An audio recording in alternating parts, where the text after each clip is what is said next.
qu'est-ce qui s'est passé, Takana, pour ne pas que vous vous retrouviez sous cette affiche, l'affiche de ce concert? Je sais pas parce que c'est pas moi qui ai organisé l'événement. Donc je peux pas savoir ce qui s'est passé dans la tête de celui qui a organisé l'événement pour ne pas me prendre.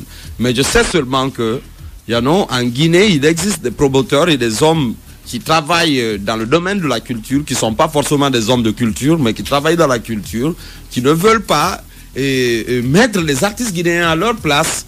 Mais quand la France nous respecte, la Jamaïque nous respecte. Le 7 novembre passé, man, il y a Win qui fait la plus grande TV, qui appelle Mange Takana. C'est la plus grosse surprise de chanteurs reggae en Afrique.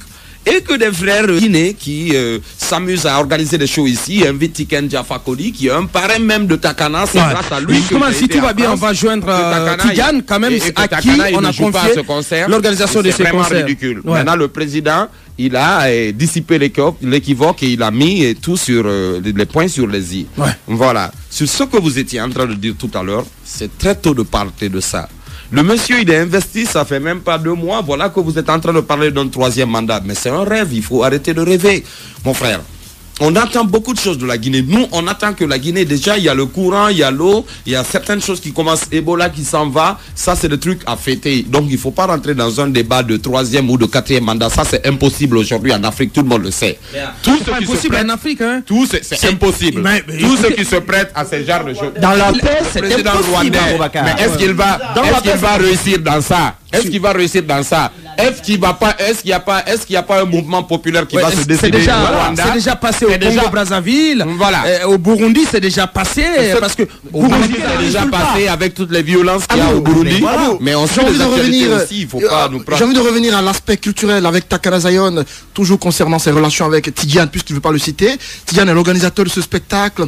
Vous n'avez pas participé, je crois, à un événement Vivendi organisé par Tidiane récemment. Est-ce que c'est ce qui a valu cette dissension? Je ne sais pas, je ne pouvais pas participer à l'événement Vivendi parce que j'amenais Sisla. Et Sisla, ça fait plus bien de monde que Vivendi. Vivendi a fait combien de monde au palais du peuple, man? Vivendi a donné quel show, man? J'ai amené Sisla Kalanchi, on a fait plus que les 100 000 personnes, jusque les ponts sur dehors. Les gens étaient remplis sur les trottoirs, man. Sisla a chanté alors 35, Takana a chanté 35, 70 morceaux. Oui. Mais quels sont vos rapports aujourd'hui avec Tidiane? Oui, mais je n'ai rien de mal avec personne. Je respecte tout homme qui se milite aujourd'hui pour la culture parce que Tidiane, il ne va pas me dire qu'il nourrit sa famille avec ce qu'il gagne dans la musique. S'il me fait comprendre cela, c'est que c'est archi faux. Moi, je sais comment la culture et le showbiz, ça fonctionne ici. Les gens, ils font des gros shows, après, ils ont 200 millions de crédits sur le dos, il faut qu'ils remboursent ça. Est-ce que tu comprends? Il faut qu'on pose des vraies bases de la culture. Des vraies bases de la culture. Et Takana, c'est pas n'importe qui dans la culture aujourd'hui. Moi, je suis allé en France à l'âge de 19 ans. J'ai sorti mon premier album à l'âge de 19 ans, Zion Prophet. Est-ce que tu comprends? Je travaillais dans les labels, je sais c'est quoi un distributeur, je sais c'est quoi un éditeur de musique, c'est quoi un producteur et c'est quoi un manager. Malheureusement, il n'y a pas de manager en Guinée. Tous les gars qui font le management ici, c'est les gars qui visent des postes de ministre et tout. Ils ne peuvent pas manager des artistes. Parce qu'ils sont eux-mêmes conscients que la musique ne génère pas beaucoup d'argent aujourd'hui. Tous les artistes, ils sont abandonnés. Les artistes, ils vivent de la commande ici, mon frère, man. Alors, mendicité, man. Ici, mais... Bien. Voilà. Basekou. Le micro n'est pas activé, Basekou. Alors comment expliquer le fait que souvent dans les concerts organisés en Guinée, les artistes guinéens ne soient pas mis en exergue et que ce soit des artistes étrangers qui généralement sont en tête d'affiche et autres? Parce que vous les Guinéens, vous êtes habitués à soutenir la médiocrité. Et les gens qui sont dans la médiocrité, ils ne soutiennent pas l'excellence. Ils peuvent savoir que M. Ba ou M. Traoré, M. Kaba est le plus grand journaliste de la Guinée. Ils vont inviter Claude Siard et comme on appelle le frère La Braza pour venir animer, comme on appelle, un show ici. Parce que c'est des gens qui ont pris l'habitude de mépriser tout ce qui vient de la Guinée. Donc c'est le complexe, n'a pas de valeur. Le complexe d'infériorité. Le complexe guinéen. Et moi, je ne suis pas dans ça. Moi, je suis allé m'imposer en Jamaïque. Je maîtrise ce que je fais. Je ne me suis pas levé comme ça. De ces artistes, Tiken Jah Fakoly, Didier Awadi, qui sont tous invités à prendre part à ce concert. Didier Awadi, je m'en fous de lui. J'ai même pas envie de le voir en Guinée. Tiken Jah, c'est un grand monsieur. Pourquoi? Attends, j'arrive. Tikenja, c'est un grand monsieur, c'est grâce à lui que moi j'ai joué la première fois en France, que j'ai mis même mon pied sur le sol français. Donc Tikenja, en aucun cas personne ne peut me dire que Tikenja est comme ci et comme ça, parce que c'est grâce à Tikenja quand même que l'un des plus grands artistes aujourd'hui en milieu de la musique urbaine en Guinée, et comme on appelle ACC, vendus en France, en Australie et un peu partout dans le monde, que Takana se fait un peu du monde de nom et que je vis et je nourris ma petite famille. Pourquoi Awadi, je n'en ai rien bomboclotte à foutre, man. Quand il y a eu Ebola en Guinée, c'est les Sénégalais qui ont été les premiers à fermer la porte. Awadi est venu ici, il m'a jugé pour des petits trucs par rapport à mes opinions sur la Guinée. Qu'est-ce qu'il connaît de la Guinée, bomboclotte à Awadi, pour venir me juger? Mais si, je vais te dire que Takana, il a été enlevé du festival de la Renaissance qui a été organisé par monsieur Wad, alors que j'ai été contacté. Les emails sont toujours dans ma boîte email. Ils m'ont proposé de m'emmener l'avance, mais juste que j'ai pris, comment on appelle, une décision de ne pas participer à leur show parce que c'était mal organisé. Ils agressent les Guinéens, ils nous envahissent dans notre culture parce qu'il y a tellement de grands artistes en Guinée, des Sénégalais, ils débarquent et ils veulent nous poser des problèmes de l'unité de la Guinée, qu'ils vont se mettre devant pour parler de l'unité de la Guinée. C'est pas possible. Donc moi je fais un travail dur ici. J'ai abandonné beaucoup de choses en Europe quand même et partout dans le monde pour rester en Guinée. Et je souffre de ça. Je fais un sacrifice. Je suis critiqué par les uns, je suis apprécié par les autres. Je suis combattu de tous les côtés. Je suis combattu par combien de producteurs, combien de managers, parce que je fais beaucoup de lyrics. J'ai 29 ans, j'ai fait plus de 1000 sons pour vous, man. Ça c'est pas du hasard. Je comprends bien, c'est parce que j'ai bomboclotte travaillé. Si je comprends bien, vous êtes contre... Vous êtes contre la présence de Youssou N'Dour et Awadi? Youssou N'Dour, je le respecte. Aucune personne. Mais il est sénégalais aussi. Il est sénégalais aussi. Il est sénégalais, mais il va au-delà du Sénégal. Oui, absolument. Youssou N'Dour, c'est un personnage panafricaniste. C'est un panafricaniste qui a partagé la scène avec moi ici dans tout le respect. Et c'est sur un morceau de Bob Marley qu'on a chanté. You see me? Donc, respect, maximum respect pour Youssou N'Dour. Je n'ai rien bomboclotte à foutre de Awadi. Il faut dire à ses promoteurs de faire attention parce que quand ils commencent à amener des artistes de l'étranger pour nous disrespecter, ça va toujours mal se passer à l'esplanade.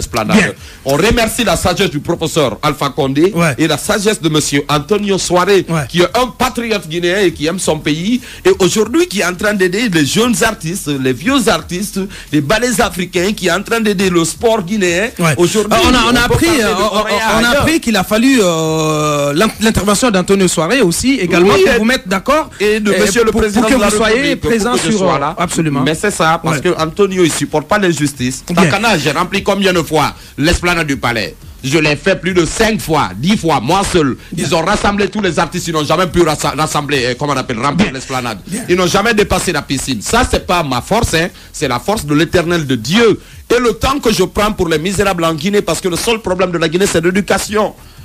Les gens ils se lèvent, ils parlent de ceci, ils parlent de cela parce qu'ils savent que la plus grande partie du peuple guinéen n'est pas éduqué. Donc on peut se permettre de tout raconter. Et il y a sûrement des ignorants qui vont vous supporter dans ça. Moi de ma part, je soutiens l'excellence.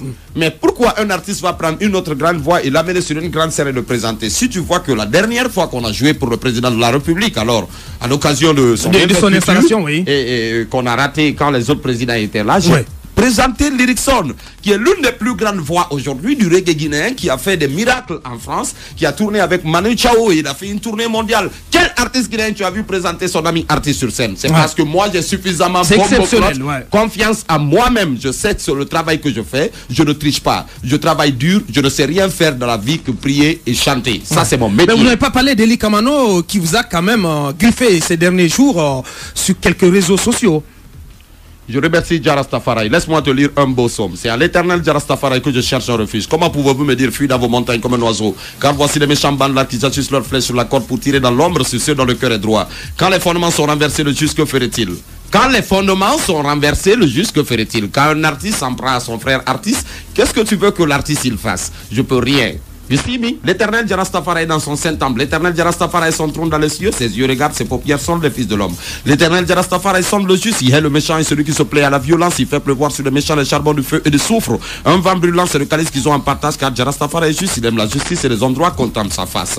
Moi, je ne fais que prier et chanter. Mon rôle, c'est de prier et de chanter. Je ne sais pas m'attaquer à un artiste. Ça, c'est le psaume 11 de David. Pour ceux qui sont curieux, le psaume 11 de David est dans la Bible que vous allez cliquer sur Internet et regardez, c'est ce que je suis en train de prier. Donc moi, je n'ai rien à faire que prier et chanter, aimer mes frères artistes, puisque je m'aime moi-même. Je n'ai pas le temps de discuter avec un artiste et de m'en prendre à lui. Si je suis dérangé mentalement, Et c'est pas mon problème. Sacré, ce que je fais tout ce que je fais oui, avec ma foi propre. J'ai vendu plus de 10 000 albums en France, plus de 3 fois. Avec Zion Prophet, avec Rappel à l'ordre, avec Rasta Government. Et jusque là où nous sommes en train de parler, Takana est le seul artiste de l'Afrique qui a sorti son premier album à l'âge de 20 ans en France. C'était le 18 juin 2007. Oui, on connaît le background. Avant de vous laisser partir, parce que la pause, c'est dans quelques instants, le dernier appel à l'endroit de vos fans pour ce concert.